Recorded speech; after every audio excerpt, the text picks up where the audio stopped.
On the 14th of October 1943, Major Robert Rosenthal watched through his bomber's plexiglass nose as another B-17 Flying Fortress exploded into a brilliant orange fireball at 23,000 feet above Germany.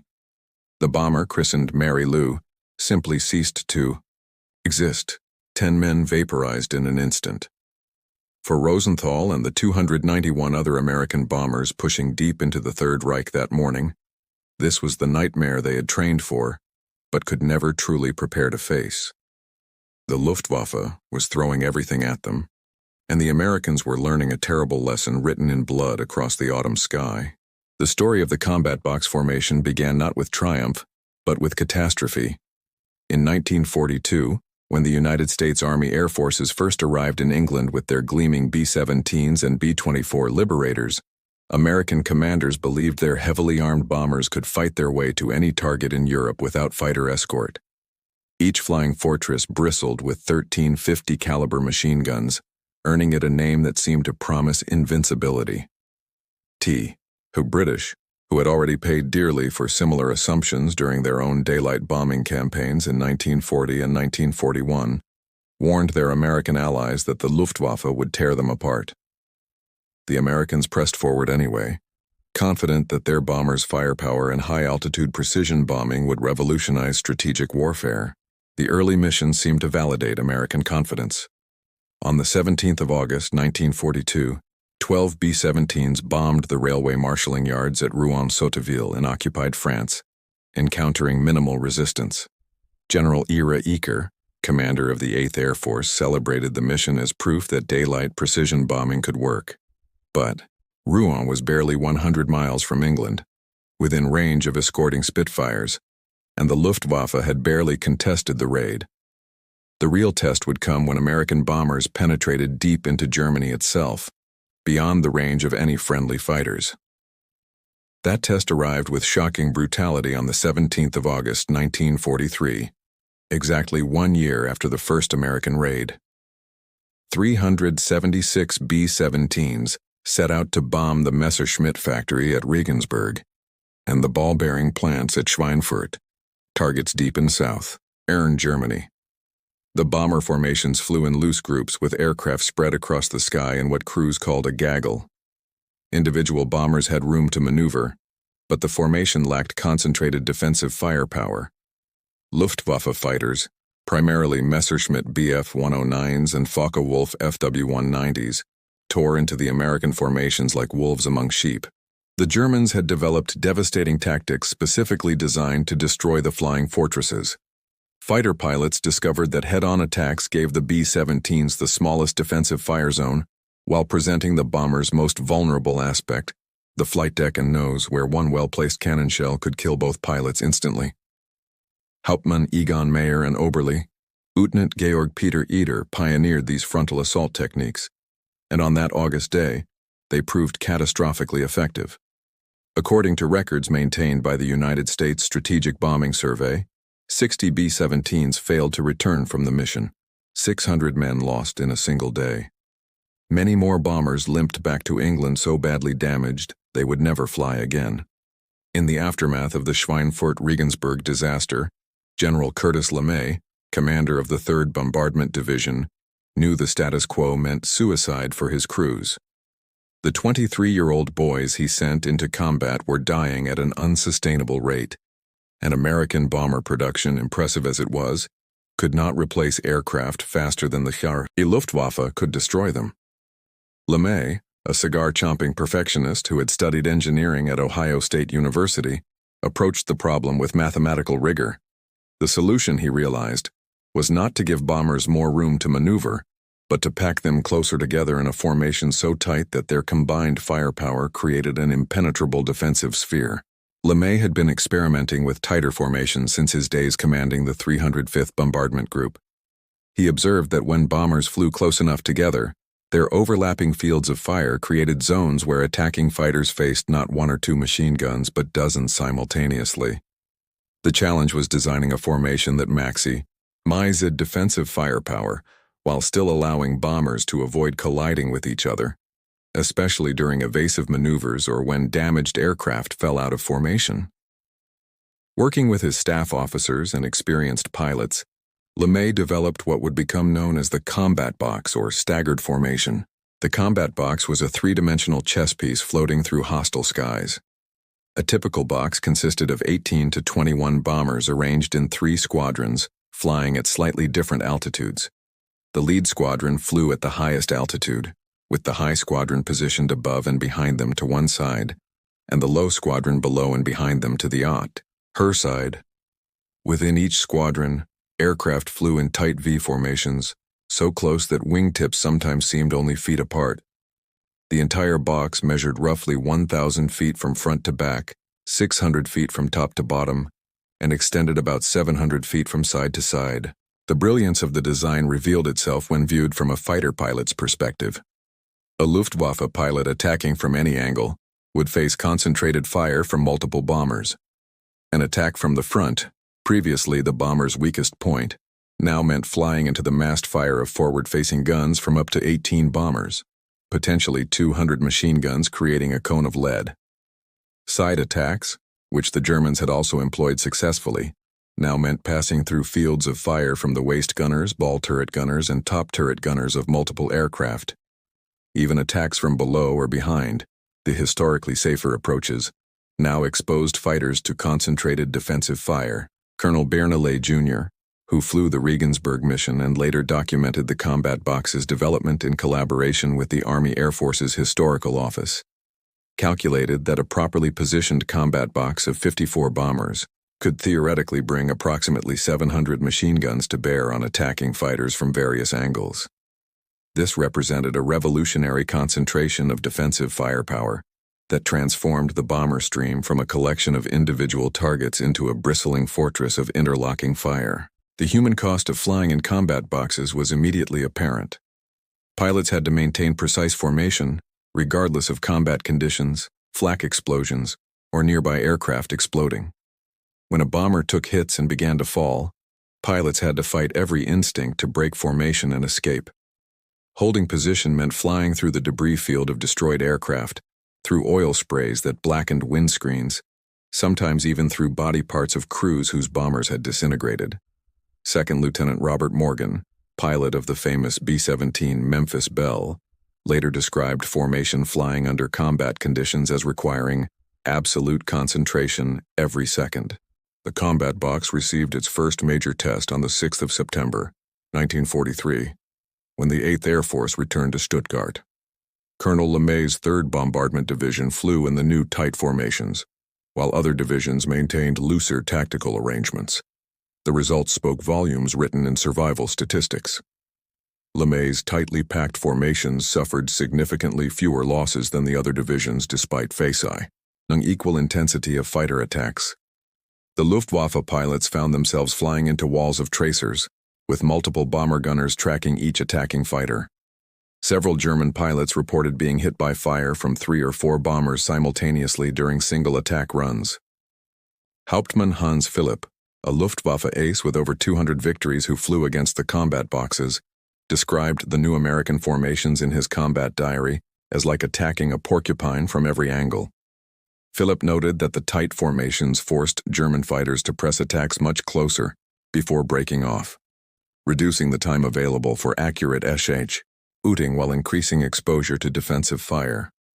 This account, preserved in Luftwaffe combat records now held at the Bundesarchiv in Freiburg, reveals the respect even experienced German pilots developed for the defensive power of properly flown combat boxes. The real validation came during the second Schweinfurt raid on the 14th of October, 1943. The same day Major Rosenthal watched Mary Lou explode. Despite the terrible losses that day, 60 bombers destroyed and another 17 damaged beyond repair, the combat box formations had prevented an even worse catastrophe. Intelligence of Feiser's analyzing mission reports estimated that without the concentrated defensive fire of the combat boxes, losses might have exceeded 100 aircraft. The Luftwaffe threw 300 fighters at the American formations that day, including specially armed destroyer variants of the Me-110 and FW-190, carrying rockets and heavy cannons specifically designed to break up bomber formations from outside machine gun range. The German pilots discovered that attacking combat boxes required new tactics and extraordinary courage.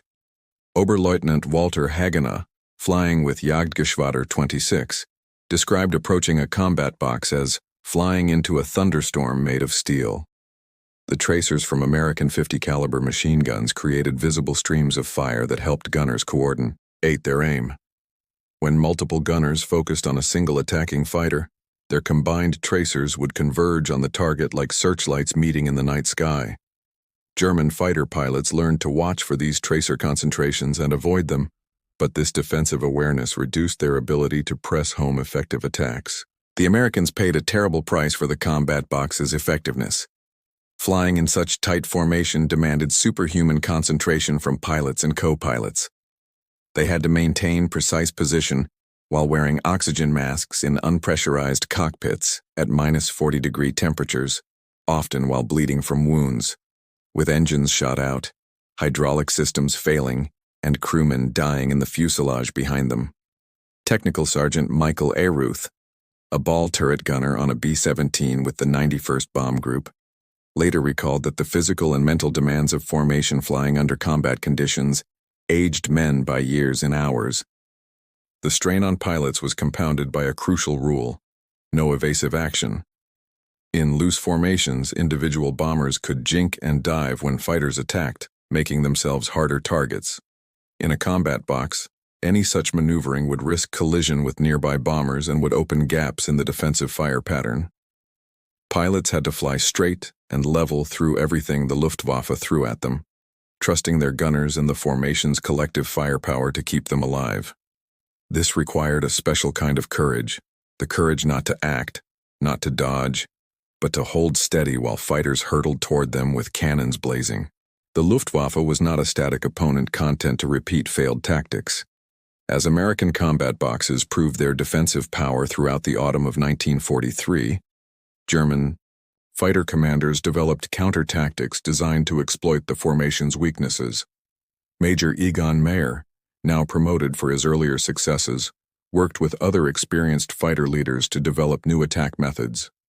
They recognized that while the combat box's defensive firepower was formidable, certain attack vectors remained vulnerable, and the formation's very strength, its rigidity, could become a weakness if properly exploited.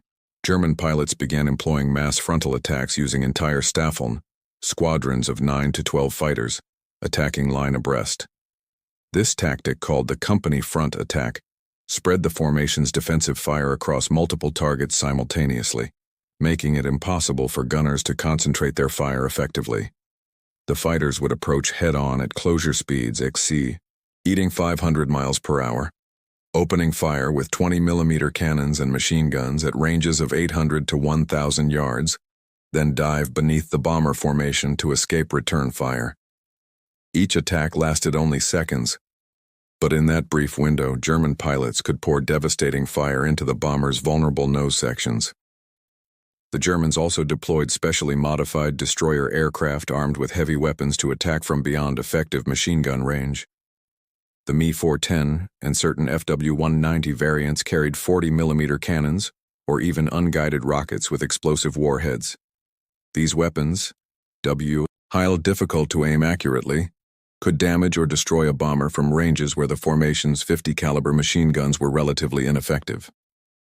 On the 10th of October 1943, during a raid on Münster, German fighters equipped with Werfer Granit 21 rocket mortars made their combat debut, lobbing explosive projectiles into American formations from 1,800 yards away. Perhaps most terrifyingly, some Luftwaffe units began employing air-to-air bombing.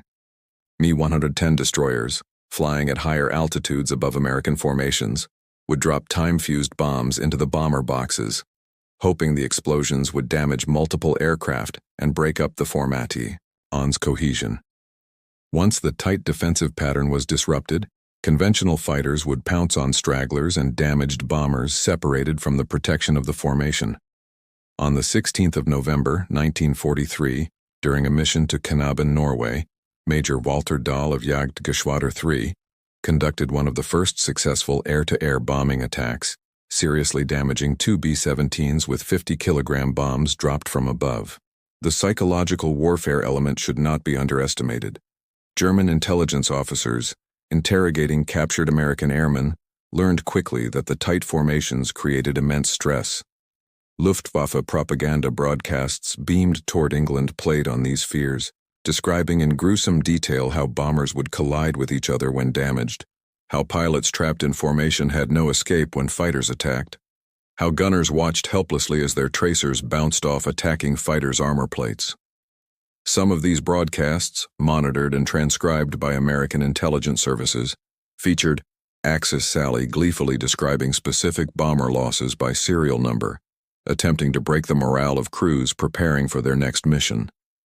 The Germans also targeted specific positions within the combat boxes. Intelligence analysis revealed that lead bombers, carrying the best bombardiers and navigation equipment, directed entire formations onto targets. Destroying the lead bomber could scatter an entire group, reducing bombing accuracy and making the remaining aircraft easier targets. Similarly, the high-S, quadron positions, elevated above the main formation, were particularly vulnerable to diving attacks from above.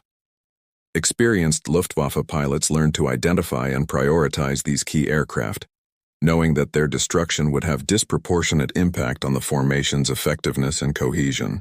Inside the combat boxes, American aircrew experienced a unique psychological terror. Staff Sergeant Benjamin Almond, a waist gunner with the 306th Bombardment Group, later described formation flying through fighter attacks as watching your own death approach in slow motion while standing perfectly still.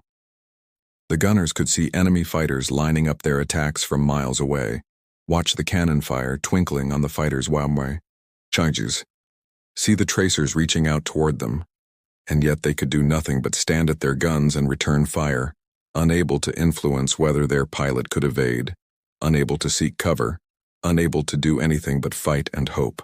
The physical conditions inside B-17s and B-24s at combat altitude added another layer of misery. At 25,000 feet, temperatures regularly dropped to -50 degrees Fahrenheit.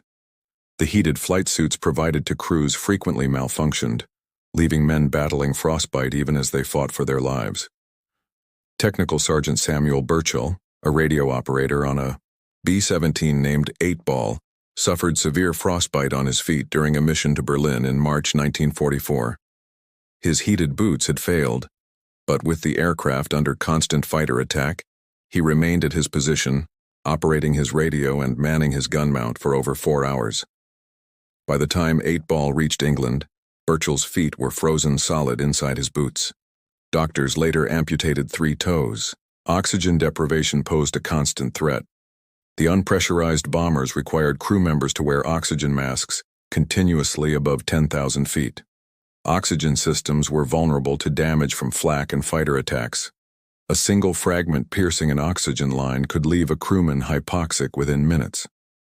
Hypoxia was insidious. Victims often didn't realize their growing confusion and drowsiness until they passed out. In tight combat box formations, an unconscious gunner meant one less defensive weapon and an unconscious pilot could cause a collision that destroyed multiple bombers. Lieutenant Raymond Check, co-pilot of a B-24 with the 44th Bomb Group, once regained consciousness to discover his pilot slumped forward against the controls, their oxygen system damaged by flak. Check had to fly the aircraft with one hand while adjusting his pilot's oxygen mask with the other, all while maintaining precise formation position. The noise inside a bomber at combat altitude was devastating. The engines produced a constant roar that made communication difficult even through the intercom system. During combat, this was overlaid with the staccato hammering of machine guns, the crump of exploding flak shells, the SI reek of wind through holes torn in the fuselage, and the occasional sickening crunch of metal when fighters' cannon shells found their mark. Staff Sergeant Harold Tannenbaum, a top turret gunner, described returning from missions temporarily deaf, his ears ringing for days afterward. Many crew members suffered permanent hearing loss from repeated combat missions, though this injury was rarely recognized or compensated. Perhaps most traumatic was witnessing the deaths of friends in nearby aircraft. In combat box formations, bombers flew close enough that crews could see into adjacent aircraft. When a bomber was hit, Men in surrounding aircraft witnessed everything: the explosion, the fire, the desperate attempts by crews to bail out, the failure of parachutes to open, the spinning fall to earth. Lieutenant John Thompson, bombardier on a B-17 named Old Crow, watched a bomber 50 feet away take a direct hit from an 88mm flak shell. The shell entered through the radio room and detonated inside the fuselage. Thompson saw, in perfect clarity through the bomber's waist windows, the radio operator's body torn apart by the explosion.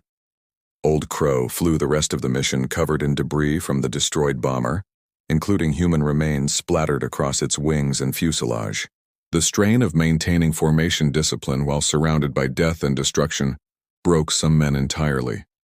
Flight surgeons with the 8th Air Force documented increasing cases of what they termed operational fatigue, but what would later be recognized as combat trauma or post-traumatic stress disorder. Captain Douglas Abrams, a flight surgeon with the 95th Bomb Group, noted in his medical reports that even experienced crews show a deteriorating performance after 15 to 20 missions. Some pilots developed what crews called the shakes, fine tremors in their hands that made formation flying increasingly difficult. Some gunners froze at their weapons during combat, unable to fire even as fighters attacked. Some crew members simply refused to fly again, accepting court-martial and imprisonment rather than return to the sky. The combat missions themselves represented only a fraction of the terror. As referenced in materials preserved at the National Museum of the United States Air Force, a typical mission to a target deep in Germany involved 10 to 12 hours in the air. The journey began in darkness, with crews awakened at 2 or 3 in the morning for a breakfast they often couldn't eat. Their stomachs nodded with anticipation. Briefings followed, where intelligence officers pulled back curtains to reveal maps showing the day's target, the flak concentrations they would face, and the expected fighter opposition. When the red string on the map stretched deep into Germany, especially to targets like Berlin, Schweinfurt, or Regensburg, crews knew they faced a maximum effort mission with heavy losses expected. Assembly into combat boxes occurred over England in a carefully choreographed aerial ballet involving hundreds of aircraft. Each bomb group launched its bombers at specific times, and aircraft circled over designated radio beacons while climbing to altitude. The groups then merged into wings and wings into divisions, forming the massive combat box formations that would cross the English Channel. This assembly process could take 2 hours or more, burning house fuel and testing pilots' skills as they maneuvered heavy bombers, loaded with bombs and fuel, through clouds and in close proximity to dozens of other aircraft. Mid-air collisions during assembly were not uncommon. On the 13th of June, 1943, 5 B-17s collided over Norfolk during assembly for a mission to Bremen, killing 50 men before the formation even crossed the English coast. The crossing of the European coast marked a transition point where anxiety became terror. This was where fighter escort, if available, typically had to turn back due to fuel limitations. Throughout 1943 and into early 1944, American fighters lacked the range to accompany bombers deep into Germany. The Republic P-47 Thunderbolt, the 8th Air Force's PI's primary escort fighter in this period, could only escort bombers about 200 miles into enemy territory before reaching its fuel limits. The Lockheed P-38 Lightning had slightly better range, but was available in smaller numbers and suffered reliability problems in the European climate. For missions to targets in central and southern Germany, bombers flew alone and unescorted for 6 to 8 hours, relying entirely on their combat box formations for survival. German radar operators tracked the incoming bomber streams from the moment they crossed the coast, and Luftwaffe fighter controllers vectored their interceptors into optimal attacking positions. The Germans employed a sophisticated ground-controlled interception system that allowed them to concentrate fighters against specific combat boxes, overwhelming those format ions with superior numbers while leaving other parts of the bomber stream relatively unmolested. Oberst Josef Schmid, who commanded Luftwaffe fighter operations over the Reich, developed tactics to identify and target the most important American formations, those carrying the most experienced lead crews and the best navigation equipment. Documents captured after the war revealed that German controllers often knew the target of American missions before the bombers reached Germany, allowing them to position fighters along the bomber route. The flak began at the German coast and continued throughout the mission. German anti-aircraft batteries defending strategic targets created flak zones that pilots described as resembling black clouds. The 88mm flak guns, famous for their effectiveness as anti-tank weapons, were equally deadly against aircraft flying at 20,000 to 25,000 feet. A direct hit would vaporize a bomber instantly. Near misses sent fragments tearing through aluminum skin, cutting hydraulic lines, severing control cables, wounding or killing crew members, and starting fires. The psychological impact of flak was perhaps even worse than its physical effects. Unlike fighters, which crews could shoot at and occasionally drive off, flak was impersonal and unavoidable. Pilots had to fly straight and level through the heaviest flak concentrations during bombing runs, while bombardiers hunched over their Norden bomb sites, guiding the aircraft to the release point while black clouds of exploding shells surrounded them. The bomb run itself typically lasted 3 to 5 minutes, but those minutes stretched into eternity. The lead bombardier, peering through his Norden bomb site, flew the aircraft by giving course corrections to the pilot. The entire combat box followed the lead aircraft's movements, maintaining tight formation even through the heaviest flak. During this period, evasive action was impossible. The formations flew straight and level, at constant altitude and speed, regardless of whatever the Germans threw at them. Captain Robert Morgan described the experience as like being tied to railroad tracks watching the train approach, except the train is made of exploding steel and fire. The strategic situation began to shift in December 1943, with the arrival of the first P-51 Mustang fighters, equipped with external fuel tanks in sufficient numbers to make a difference. The North American P-51, particularly the B and C models with Packard-built Rolls-Royce Merlin engines, possessed the range to escort bombers all the way to targets deep in Germany, and still have fuel for combat. On the 13th of December, 1943, P-51s escorted bombers to Kiel, Germany, marking the beginning of a new phase in the air war over Europe. The combat box formations remained essential, but now they flew with guardian angels swooping overhead and alongside, ready to pounce on Luftwaffe interceptors before they could press home their attacks. The combination of combat box defensive firepower and long-range fighter escort created a dilemma for the Luftwaffe. German fighters needed to attack the bombers before they reached their targets, but now they had to fight through screens of American escorts to reach the formations. The arrival of P-51s, P-47s with improved range using drop tanks, and P-38s in greater numbers meant that Luftwaffe fighters suddenly faced a two-tier defense. First the American escorts, then the massed guns of the combat boxes themselves. Major General Adolf Galland, commander of Luftwaffe fighter forces, recognized this as a potential crisis. In his post-war memoir, The First and the Last, Galland described the appearance of Mustangs over Berlin in March 1944 as the day we lost the war. The escort fighters fundamentally changed the tactical situation. American fighter doctrine evolved from close bomber escort, where fighters flew tightly alongside the bomber formations, to free hunt tactics, where fighter groups ranged ahead and to the sides of the bomber stream, intercepting German fighters before they could organize mass attacks against the bomber. This aggressive approach forced Luftwaffe pilots to fight American fighters on unfavorable terms. The P-51 in particular was faster than most German fighters at all altitudes, could outturn the FW-190, and could match the Bf-109's maneuverability while maintaining superior range and firepower. Lieutenant Colonel John Meyer, one of the 8th Air Force's leading aces, pioneered aggressive escort tactics with the 352nd Fighter Group.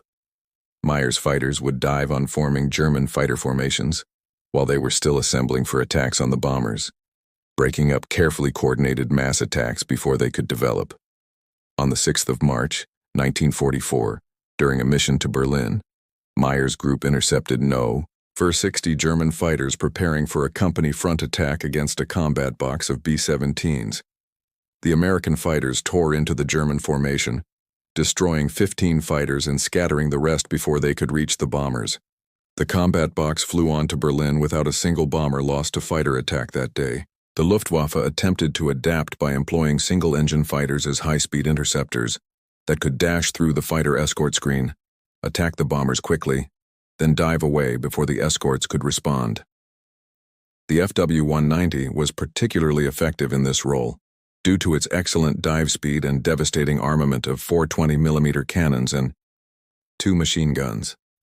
However, the combat box's defensive firepower meant that even these brief attacks were costly. Records from Jägerschwader 1 show that during March and April 1944, the unit lost more fighters to bomber defensive fire than to American escort fighters, a reversal of the situation from just months earlier.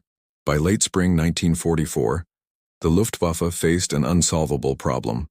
The combination of combat box formations and long-range escorts meant that any attack on American bombers required accepting heavy losses among the attacking fighters.